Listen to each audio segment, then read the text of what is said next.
Hi everyone. So today we're talking about standardized testing. Personally, I'm not a big fan of standardized testing. I feel that it puts a little too much pressure on certain students to achieve certain goals.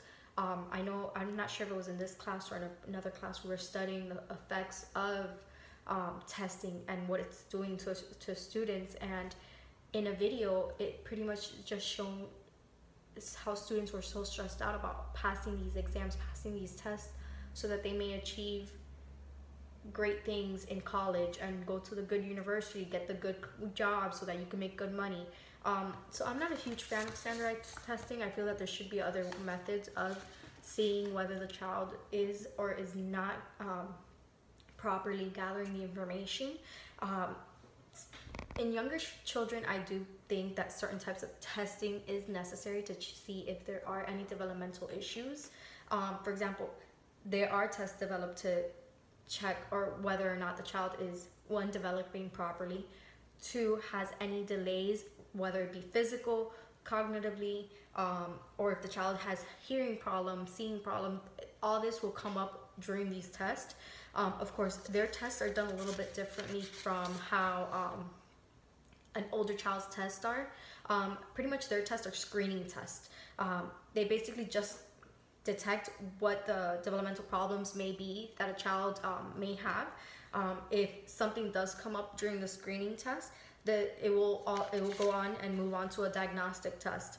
During the diagnostic test, they'll be able to go ahead and test for intelligence, any behavioral issues, mental issues that the child may have, and that's where the parents will have a better idea where their child stands regarding their delays, or if the child doesn't have delays, that's great news for the parents as well.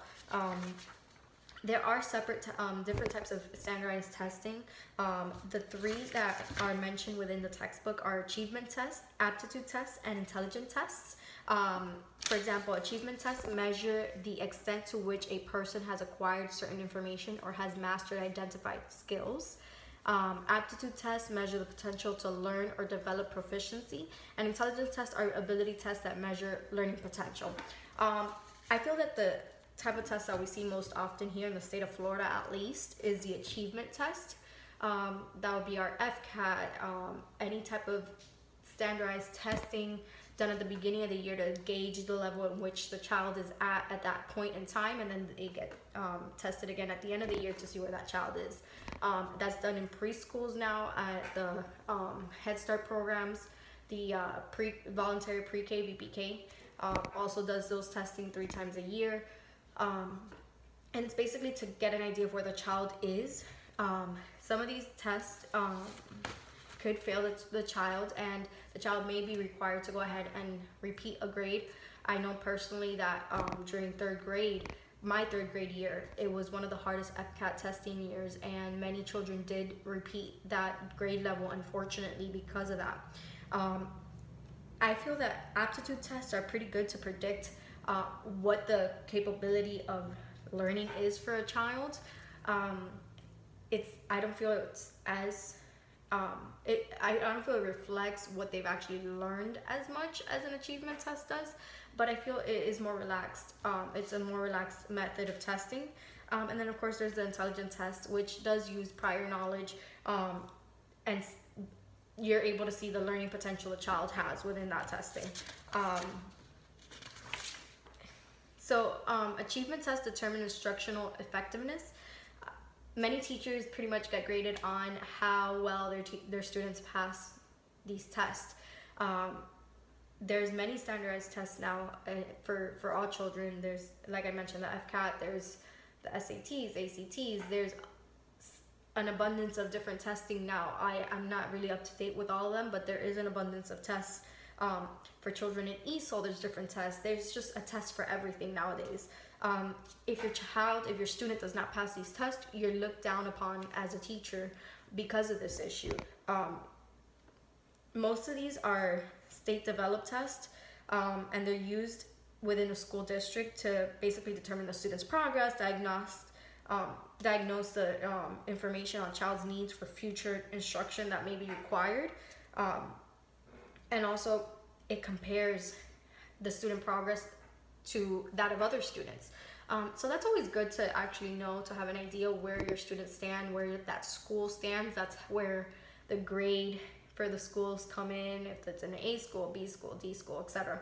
And then there's such thing as national test, which compares the achievement levels of students across the state, across the nation, to identify the lower instructional areas and where we have to better ourselves, whether it be math, science, reading, writing, etc. So that's what basically the two different types of actual tests. I'm not too sure of national tests that we have going on. I'm pretty sure that it's just a regular standardized test that a child's meant to take, and the scores are just compared to that of all the other students within the nation. But the ones that are most used are state developed tests, which just compares district to district. And then we also, when we talk about standardized testing, we also have to realize that the validity and the reliability of the test. The validity is the degree at which the test serves a purpose, and the reliability is the extent to which a test is stable or consistent. These are both really important indicators of the test dependability, and they're both as equally important to whether the test is going to be a good test or something that might not be as reliable.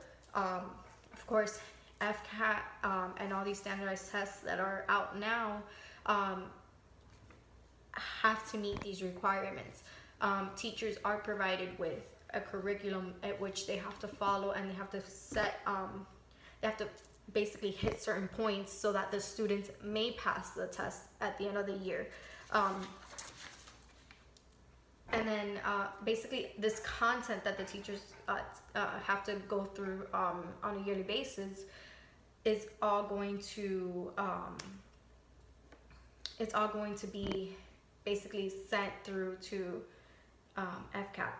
Basically, teachers have to develop their curriculum around this test. I don't think that's something that should be done. I feel that it's something that puts a lot of stress on the teachers and the students. There's, realistically speaking, there's just some students that are not good test takers. I'm one of them. I've never been a very good test taker. I've always got really nervous, and then I draw blanks. And I'm sure like that happens to me. I'm sure it happens to other kids. And I feel that maybe the pressure that is being put on kids because of it isn't the best type. Let me see, what else? There is a standard for error.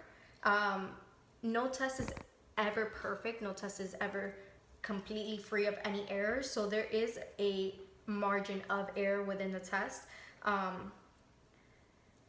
The larger the standard error of measurement, the less reliable the test actually is.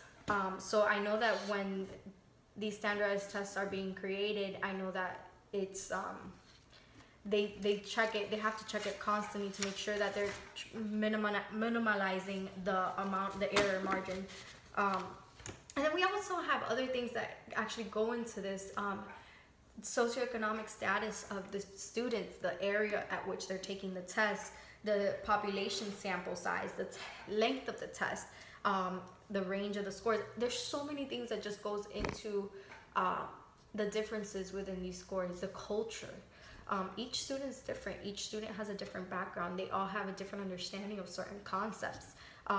That's why I feel sometimes these standardized tests are only pointed at a particular group of students, which are normally the middle class student that lives in the suburban areas, unlike our lower class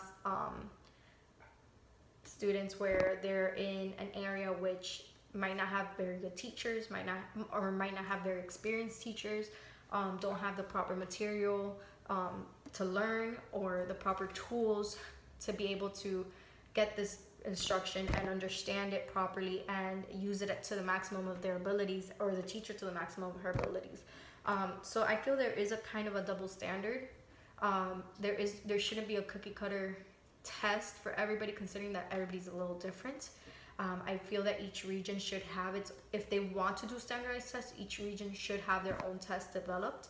But I do understand the purpose of a standard test throughout the state or the nation, because it sets a minimal standard for all students to learn, so that everybody has a similar education. But those are my thoughts and opinions on this subject. If you have any comments, please let me know. And till next time, bye.